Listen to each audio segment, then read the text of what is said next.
Hello and welcome to this Connected Data World talk on graph analytics versus graph ML. Probably most of you have heard about the recent uptake in graph analytics and graph ML for a large number of use cases.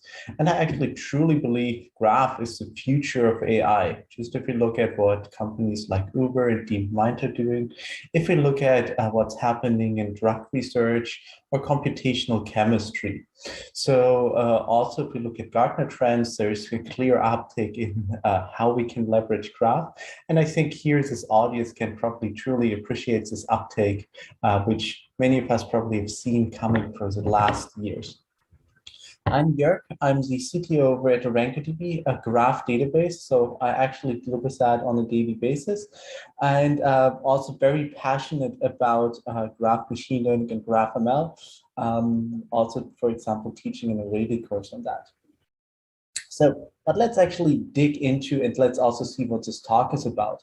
So if we're talking about graph AI, we can often mean very different things. So I always try to kind of classify the complexity of queries we try to answer as follows. So the most simple things we can look at are graph queries. So those are queries which should be able to be answered from any graph database, and it can simply be like, who can introduce me to another person in our social graph here on the right. So in the end, basically, what is a path going from one node to another in this graph? If we want to get more complex, and this then often from like an algorithmic level refers to, we have to keep some state, we have to make sure to actually find something globally in a graph. And then we actually come to the realm of graph analytics or graph algorithms. And for example, questions we can answer here: who are the most connected persons in this graph? And you can already see we have to A, look at the entire graph, B, we have to keep some state, like how many direct neighbors, how many direct connections does a person have? Then kind of the next level, and this has really been taking up over the past year, is graph machine learning. So graph machine learning allows us to deploy statistical machine learning to alter our graph, or to add, for example, edges, to add node features. And with that, we can solve tasks such as follows: predicting potential connections. So we can see that here on the right, who should actually be connected to another person. But we can also predict other node features, and that can, for example, be the churn probability of people. So here in this graph, imagine just each node having a little feature saying how likely is that person to churn. So with that, I often get the question asked, like, what is actually the difference between regular ML and graph ML? I really feel the value of graph ML comes in from certain properties of real-world data sets. So a default assumption in more traditional machine learning is independent and identically distributed data. Meaning, if we, here on the right again, our social graph, and we will try to predict churn, imagine how likely is someone to leave our favorite social network, we would treat each person independently and then try to predict those probabilities. But if we think about it, what will happen if all our friends have just left the same social network? So we are very likely to leave that as well, as we'll just be left as like a so lonely node out there without any connections. That is the one part. Second part, probably we'll also have similar reasons to leave the network as all our friends had. This is actually an assumption which is true for many real-world data sets, and it's called homophilia. And that means that neighboring nodes are similar. So in this case, we would have a similar likelihood to leave that networks and all our neighbors, or at least it wouldn't be totally independent. Of course, in traditional machine learning, you could create an extra feature such as how many of your direct connections have recently left that network.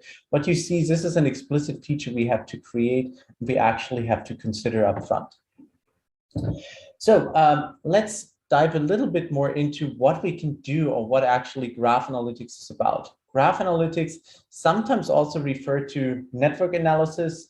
Feel free to ping me about the exact difference. Happy to get in a debate about that. But this is actually analysis applied to graph-based data. It's used across many fields, from fraud detection, marketing, supply chain management, recommendation systems, law enforcement, cyber, etc. And if we drill down, we can also treat it as a way of unsupervised learning. So let's take a look at what we can do with that. So for example, who is important or influential? We saw that already in the previous example about our network, who is the most connected persons, but we'll also see shortly that there are many other measures of what it means to be important in a network. And again, here you can already see this is kind of like unsupervised learning task.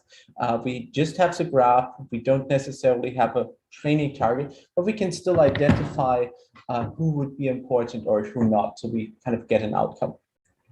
Other things can be if we have a chain of events, what is the connection, or also topological sort, what is kind of a valid order in those partially sorted graphs.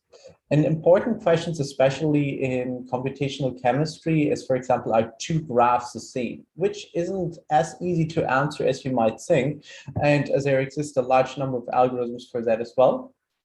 And then if we go into fraud detection, what is unusual in a graph? So where are certain patterns which might indicate fraudulent behavior? So for example, in money laundering, certain chains of money going around, being transferred back to that same person, or just also large aggregates of money being transferred from like one account, split up, and then eventually arriving at the destination account. Maybe just the last example here, also very important, what are distinct subcommunities in a graph? Again, many real-world data sets have certain subcommunities. If you think back of our social graphs there, they often were like those independent components or like independent subgroups, more or less independent, of people usually centered around one or more influencers. And often it's quite important to identify those communities. For example, again, this can also be used in fraud detection, where we try to identify, for example, similar items, similar offerings into subgroups. Usually, graph algorithms is backed by a number of graph algorithms. And so here, just a very crude approach of kind of classifying what is all out there. So on the one hand, we have search or traversal algorithms. So that can be node or edge. This can be breadth first search, depth first search, which probably most of you already covered in some kind of computer science or mathematics class. Otherwise, pathfinding, and that would be the simple example we saw also in the beginning. I want to find like, how can I get from A to B, or in a social network, who can introduce me to a specific person? And then we come to the more fancy term for what's actually important out there, and that would be centrality. And so, for example, what are important nodes in a network, in a graph? And those are also referred to as central nodes, hence the notion centrality. If we now take a look on the right, so here we have a sample graph, and I try to identify several different notions of centrality, because it really depends on what you want to achieve. So for example, the most simple one, and that was also the question we had in the beginning, in the introduction slide, what is the most connected node? And this is referred to degree centrality, because the degree, the number of edges a node has, is basically that criterion here. The other one is closeness centrality, and that refers to which nodes are on average close to all other nodes. So for example, if you're trying to build some kind of distribution center, from where you can reach all nodes on average in the fastest, that would be the closeness centrality. Last, there's also betweenness centrality, and that's referring to how important are certain nodes in connecting multiple subgroups. And you can already see, if you drop this node here as a betweenness, the purple node, you would actually split that graph into two subgraphs. There, of course, exist even many more different centrality measures, but just to give you a feeling for it, that this is a very important task with also many important different algorithms. And next quite common task is cycle detection. And this is, for example, given my database background, this is often used in database systems to identify cycles or deadlock detection. If one transaction depends on another, then probably we have to abort one transaction. And if you want to imagine that, that's actually a cycle in the dependency graph of those transactions. And it can also be used in general network analysis. So if you're trying to plan like a routing or telecommunication networks, also cycle detection can be an important step. And then last, we already touched upon that, is community detection, where we want to identify distinct subgroups in our graphs, which might have different behavior. And again, this could, for example, also be in a telecommunications network which helps us to generate our routing, or in cases like fraud detection, where we want to identify distinct subgroups, which we then can classify as either fraudulent or not. Let's next move to GraphML. So GraphML is machine learning applied to graph-based data. And this means we're actually coming up with a trained statistical model. So as you might know from traditional machine learning, where you're training a deep neural network or something else, this comes in two steps. So there's first a training approach where we are training our statistical model. And then the second step where we actually leverage it to do some productive work. This is called the inference part. And this is really split, and this is also distinct from analytics, where basically this is like one task. I have my graph, I'm doing my analysis, and this is then my outcome, my inference in one step. GraphML typically is a supervised machine learning step, not always, but typically, where I have kind of one target I want to train for. And the challenge with graphs and machine learning is graphs are unstructured data. So the question is, how can our favorite neural networks or other also support vector machines deal with that? And this is where we come into the realm of graph embeddings. So graph embeddings often or usually try to represent our graph in some form of a vector. So here we have one example for node embeddings. So we try to embed the nodes in a graph form, and we just choose a two-dimensional embedding. And if we already plot that, we can see often this is already very helpful to distinguish certain subgroups. This is the Karate Club example. Feel free to read up about that, or visit our workshop on graph machine learning, where we'll dive more into this example. But we can already see often by just embedding it in a vector space, we can easily apply here linear separation between those two groups. And again, this is due to the fact that real-world data sets, real-world graphs often have those properties, such as in this case, again, homophily, that neighboring nodes will inhabit similar behaviors. Then usually this is done with graph neural networks. So graph neural networks, what do? They basically take a graph, go into the embedding space, turn it into another latent representation of that graph. So that transformation step, if you're using high-level frameworks, you often don't really see that step in the background to go through the embeddings. But basically, we come up with a new latent representation of that graph, which can then be used for node classification, graph classification, or for example, link prediction out there. There are a large number of use cases, and I would say this is still growing, this field. For example, Uber Eats is using graph machine learning, graph neural networks for recommendation use cases, which food should you order next. Molecular or computational chemistry is using graph machine learning for drug discovery. And for example, also DeepMind, if you think about maps, this is in the end also a graph. So they are using graph machine learning to improve the ETA predictions for Google Maps. If we take a look at these use cases, they are actually overlapping quite a bit. I mean, there are certain things which we would only do in GraphML. For example, link prediction gets a bit challenging in graph analytics. And there are other tasks which are clearly part of the graph analytics domain. But for a lot of tasks, we often have a choice of what we want to do.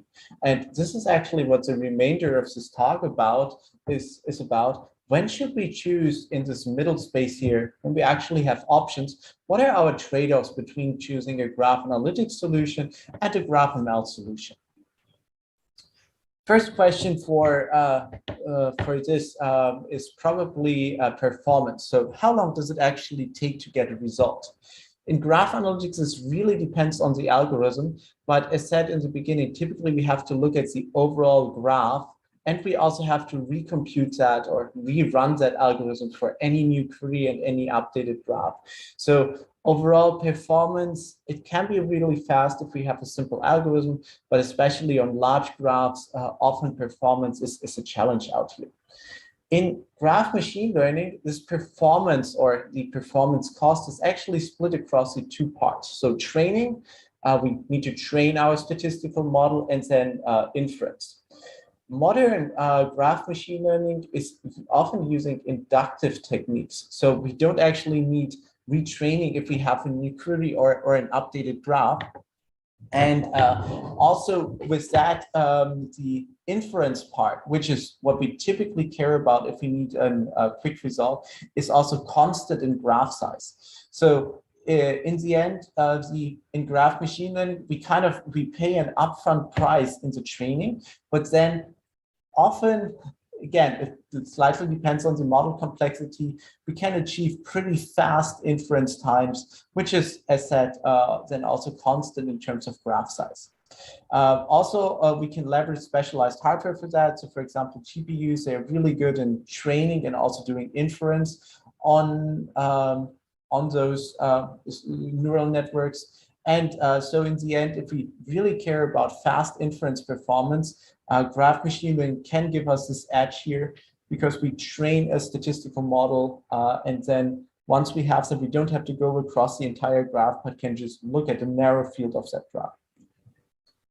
This comes at a trade-off, and that trade-off is accuracy, or if we see the vice versa side, it uses an approximation. So the next question would be, does the use case actually require exact results, or are approximations sufficient? If we take, for example, a look at healthcare, in healthcare, probably we really want exact results, and approximations, depending on what we are doing, but that might actually be a challenging thing. Similar in finance, but it depends a little on the use cases. Whereas if we do the Uber Eats product recommendation, if we only use an approximation there, that's actually okay, because overall we won't get like the really exact results anyhow, as we're still dealing with humans. And so having an approximation in our algorithm is actually fine.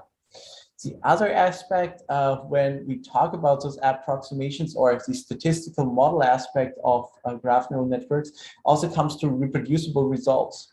Imagine you're in finance, you're retraining your model, you would expect at least similar results. So the question is, how reproducible are the outcomes in the end? Graph analytics, we have an analytical model, so it's reproducible and also accurate to our algorithms, because we are just really following the algorithmic steps. But keep in mind, it might actually be too expensive to run on large graphs. So accuracy doesn't really help us if it comes down to too large cost, and we can't really leverage that in the end. Graph machine learning, on the other hand, is using a statistical model, so an approximation. And so the accuracy really depends on data and model. So how much data do we have available? I've often seen machine learning trying to be trained with just too small or too unqualified data. So I think this is really then crucial also for your accuracy. And on the other hand, we can also control the model complexity of our graph machine learning models, but keep in mind, it's still an approximation out there. And this also relates then or leads over to the next item, and that's explainability. So the ability to reason about the inference results. So understand why a certain decision was made. Why was this graph classified as A? Why was it classified as B? Or going back to our social graph from the beginning, why was a certain person classified to be likely to churn? Graph analytics, again, it's an analytical model which we can reason about. Graph machine learning, on the other hand, we have a statistical model, which is often a black box. So trying to reason about our graph neural network probably will be challenging, but this is actually an active line of research trying to understand how can we make machine learning models more explainable? How can we more understand why a certain decision was made? Scalability. So the ability to really scale to large graphs, large data sets, which might even require distributed computation. So graph analytics, the scalability depends on the complexity of the algorithm. But as we talked about earlier, often, or in most cases, we have to look at the entire graph. So there's already like some kind of limit. And the other aspect here is that growing or updating data sets is challenging. This is also called transductivity, and it refers to, imagine we are Facebook, we are LinkedIn, our social network graph isn't going to be stable. There are changes all the time, new people joining or people churning. And the question is now, if I want certain results, what does it mean for my graph? In graph analytics, often, as said, this is transductivity. We have to recompute the results from scratch, which of course is also costly in terms of scalability, especially in terms of large graphs. Graph machine learning, on the other hand, it depends a little bit on the model, how much it scales. But again, keep in mind, we have this trade-off between training and inference. So training, it can often be a really long but offline process. And then when I want to do the inference, I can rely or utilize the results I have out of the training process. Furthermore, again, I kind of a complexity precision trade-off. So less complex models also will evaluate and train faster. And so I have kind of like a knob to control that. About the growing and updating data sets, graph machine learning or modern graph machine learning, as for example, GraphSage, they are actually inductive. So we can update our data sets and we don't have to retrain the entire model from scratch, but we can still utilize that trained model to classify new nodes or change parts of the graph. So then if we go to like a direct comparison, so we took actually ran a number of algorithms, and you can see there are certain things which we would just solve in the space of graph analytics, such as shortest paths, etc., connected components. There are other things where we actually have options, such as vertex or graph similarity. And there are other things which we would only do in the graph ML space, such as edge prediction. And especially in that realm here, where we have two options, let's take vertex and graph similarity, we can see the trade-offs. Graph analytics basically doesn't need any train time, so it's great there. But on the other hand, it will be pretty bad, or we will incur that performance cost at inference time. If we do the same with graph machine, then we can actually have that trade-off between training time and inference time and split it into one offline and one online process. Or inductivity / transductive nodes in using graph machine learning, we can utilize a trained model also if our graph changes. But of course, this comes at a cost of explainability and precision. It's going to be less explainable. Of course, we have a generated model, and also the precision, it will be an approximation of those results. How to choose now? That was a lot of information, but the simplified version or the questions I would ask, first of all, should always be, is a simple model sufficient? Graph analytical models are usually simpler, and keep it short and simple. So I would always choose a simple model over a more complex one. Next question would be, is there a need for like an exact answer, or are we okay with approximations?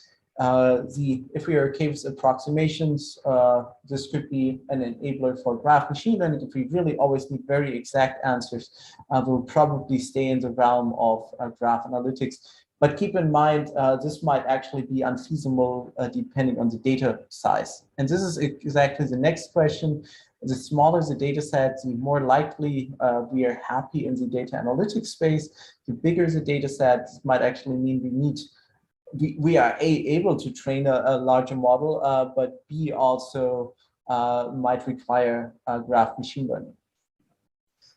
What are our performance requirements? And again, this can be split into two parts. Are we okay with a large offline training process and then faster serving times? Or are we actually okay with just running graph analytics from scratch? Do we have a need for inductive learning? As said, like, I think this is subpart of 3 and 4, but also refers to like how dynamic is our graph, how often is our graph changing. And then last, do we have a need for explainable results? Then we can either look at explainable machine learning techniques, or we again might have a tendency to use graph analytics over graph machine learning. So that was a lot of information. I tried to capture some information here where to go next if you want to learn more about it. So first of all, if you want to learn more about graph databases in action, if you want to learn a bit more about how to model data, the practitioner's guide to graph data, then graph algorithms is nicely covered in this book. Graph machine learning, also kind of as a lead over from graph analytics, is covered in graph powered machine learning. And then if you really want to delve deeply into graph machine learning and also refer to like the embedding process as graph representation learning, this is a really great free ebook which is out there. Furthermore, there's a really great course at Stanford about machine learning with graph and a number of blogs out there. Having that said, thank you so much for listening. Also feel free to visit us. We have a number of other information out there, both on the AbangDB side. Otherwise, there's also talk from Data AI Summit about graph-powered machine learning. And if you're really interested, there's kind of AZ workshop tomorrow. And then there's a longer version of the graph-powered machine learning first steps over at O'Reilly, also taught by me, but I would first recommend visit the course tomorrow, and then let's see about that. Thank you so much for listening, and feel free to ask any questions. If you don't feel open or incentivized to ask them now, also feel free to reach out. Thank you so much.